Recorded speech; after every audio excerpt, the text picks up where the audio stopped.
E aí, pessoal do Universo Antares, sejam bem-vindos a mais um vídeo aqui no canal. Bem-vindos de volta à nossa playlist onde eu analiso os contos do H.P. Lovecraft, todos os contos numa ordem de apreço pessoal. E no vídeo de hoje vamos dar continuidade a essa playlist com o conto O Horror em Red Hook. Eu estou dando continuidade aqui à nossa leitura através dessa edição dos contos do H.P. Lovecraft nesse volume, né, que está presente, em que o conto A Cor que Caiu do Céu está presente, mas essa edição aqui é da Pandora, do selo Cronos deles, tá bom? E o conto em específico que eu vou comentar é sobre esse, né, O Horror em Red Hook, escrito em agosto de 1925 e publicado em setembro de 1926.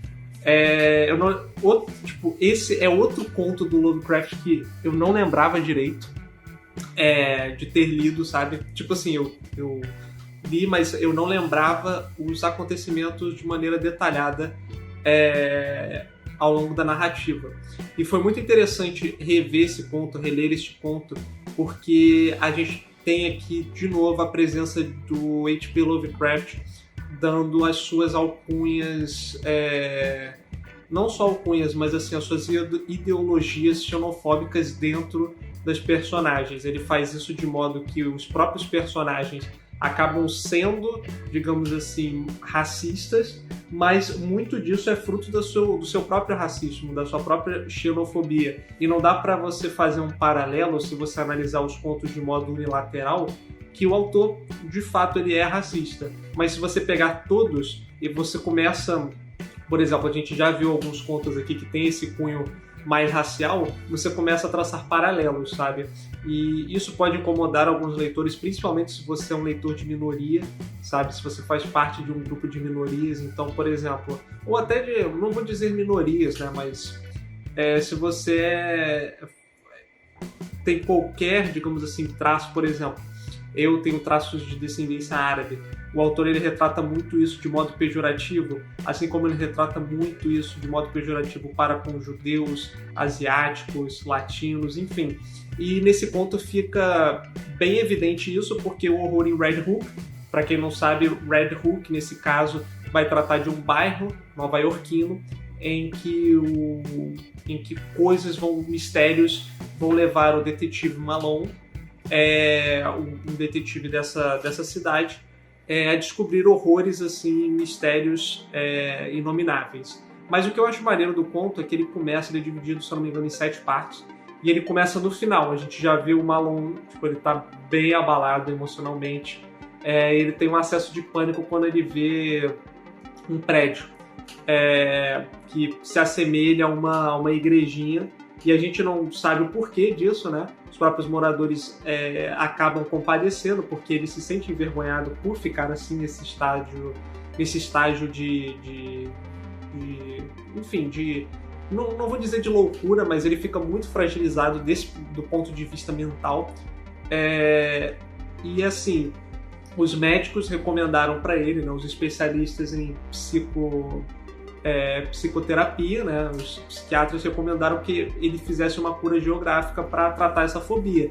Mas, na verdade, quando a gente vai participar, digamos assim, da jornada dele, né, enquanto detetive, a gente vai descobrir que, na verdade, não é algo relacionado, sim, à saúde mental dele, mas que tem um embasamento, digamos assim, no horror, no mistério sobrenatural, né? E, bom, a história se dá início com os relatos de diversos imigrantes que vão parar em Red Hook, e o autor ele retrata eles sempre de modo pejorativo. É até um pouco cansativo para quem está lendo, acho que foi um dos poucos contos do Lovecraft que eu achei um pouco mais cansativo, sinceramente, porque ele retrata continuamente os traços dessas pessoas, sejam elas negras, asiáticas, enfim, qualquer traço que seja estrangeiro, ele retrata isso continuamente de modo pejorativo. Isso acaba quebrando um pouco o ritmo da narrativa. Mas a gente tem essa digamos assim, esse estado emergente de constantes imigrações, e ao mesmo tempo a gente tem um paralelo com outro senhor. O nome dele é Robert Sweden. Ele faz parte, digamos assim, de uma geração antiga de Red Hook, que segundo o próprio protagonista, que também não tem nome, né, ele está narrando os acontecimentos conforme ele os compila. Então, segundo ele faz parte, esse velho Sr. Suidan faz parte de uma geração mais pura, digamos assim, do Nova York. E esse Sr. Suidan ele era muito ligado ao ocultismo, ele gostava muito de estudar o folclore, com a premissa de que ele queria saber das origens do povo local, né? E das origens europeias também da cidade. Mas, à medida que esse mistério ele vai se entrelaçando com tanto esse senhor, que acaba participando dessa, digamos assim, dessa, entre muitas aspas, ralé da cidade, ele acaba, digamos assim, criando uma reputação um pouco arredia para com os cidadãos de bem. E o próprio Malone começa a investigar esses mistérios. Ele já não, digamos assim, ele já apresenta uma aversão a esse povo que representa majoritariamente o povo imigrante. E ele começa a criar operações ali para tentar investigar se há uma relação direta entre eles. Eventualmente o Suidan ele acaba participando inclusive de processos criminais, de audiências, mas ele consegue sim, digamos, de uma maneira ou de outra, correlacionar o que está acontecendo, principalmente quando o desaparecimento de crianças começam a assolar a cidade. Então crianças começam a desaparecer, da mesma maneira que o Suidan ele é visto quase nunca em sua residência, apesar de que enquanto pessoa, né, ele apresentava um quê decadente, um quê um pouco corpulento, e ele começa a reaparecer, digamos assim, na sociedade mais elitista, de forma um pouco mais, como eu posso dizer, elegante. Então as pessoas, ao mesmo tempo em que esse mistério avança, né, o desaparecimento de crianças fica emergente, ele começa a aparecer novamente na sociedade, digamos assim, mais elite, né, elitista, na sociedade mais aristocrática. Ele começa a aparecer de modo ainda mais rico, digamos assim, ainda mais virtuoso. De qualquer forma, ele acaba de novo sendo correlacionado a esses cultos, digamos assim, e o desaparecimento dessas crianças fica muito, digamos, muito aparente a relação entre o desaparecimento dessas crianças com a chegada de novos imigrantes. E o Suidan também, como ele acaba convidando vários desses imigrantes a residências, a propriedades que são suas mesmo, o Malone ele acaba participando de outras operações e acaba ficando um pouco afastado desses mistérios. Porém, no casamento desse senhor Suidan, ele acaba se casando com uma jovem, e durante a lua de mel deles, eles são brutalmente assassinados. Na verdade, eles são encontrados apenas como se tivessem sido estrangulados. As pessoas que encontraram eles, tanto o senhor quanto a senhora, no seu camarote no navio, relata que eles, quase como se, como posso dizer, quase como se no momento em que eles descobriram aqueles corpos, os cadáveres, eles também viram e ouviram um riso meio jocoso saindo da escotilha do navio, sendo que é simplesmente impossível que alguém pudesse ter aparecido ali, sabe? Ao mesmo tempo em que fica claro pro médico legista, né, que o médico é presente no navio, mas que tem também como posso dizer, essas competências de reconhecer a causa de morte. Também fica claro para ele que não foi algo, digamos assim, passional, então não foi algo que aconteceu entre o marido e a mulher. E o que torna o mistério ainda mais, digamos assim, dá aquele terror, né, para a situação. E isso acaba sendo elevado quando um grupo de mestiços chega no navio com uma carta do próprio do próprio, digamos assim, do próprio Suidan, em que ele prevê a própria morte. Na verdade, ele diz mais ou menos que, se porventura ele for morto de alguma forma inexplicável, o corpo deveria ser entregue a esse grupo que entregou a carta, né? E aí o médico e o capitão do navio, eles ficam meio assim receosos, mas era a vontade do morto, eles acabam respeitando. E enquanto isso, o Malone está investigando as propriedades as propriedades que são do Suidan. E ele acaba sendo, à medida que ele vai se embrenhando na mansão, ele acaba encontrando compartimentos secretos e acaba sendo arrastado para um complexo cavernoso de subsolo assim mesmo, no qual esse complexo parece ligar diversas propriedades, tanto a área nobre quanto a área, digamos assim, pobre da cidade, do bairro de Red Hook, em Nova York. E é que a gente tem o horror, né? O terceiro ato, ele dá início com um personagem, né, que é o Malone. Ele presencia simplesmente todas... Você pode imaginar tudo que tem de ruim na mitologia, sabe? Tipo, não só Lovecraftiana, mas quase... se você pegar os mitos religiosos que a gente tem, né, conhecidos, eles se personificam ali naquele complexo, e o personagem ele fica em estado de êxtase, assim, não no estado de êxtase, mas ele fica meio ébrio. Então isso é a causa do abalo emocional que ele acaba tendo, mas ainda assim ele consegue ver que uma criatura que se assemelha a um sapo, ela vai em direção a um ídolo entalhado assim, puro ouro, enquanto outras criaturas meio grotescas que fazem parte também da mitologia Lovecraftiana, elas acabam recebendo o corpo justamente desse Suidan, né, do Robert Suidan, que então se inicia uma procissão em termos de não somente adoração, mas quase como uma tentativa de ressuscitar aquela pessoa. E claro que, como a gente está num bom conto Lovecraftiano, tá tudo errado. Então o ídolo, ele acaba sendo esse ídolo que está em uma espécie de trono, ele acaba sendo submerso, né?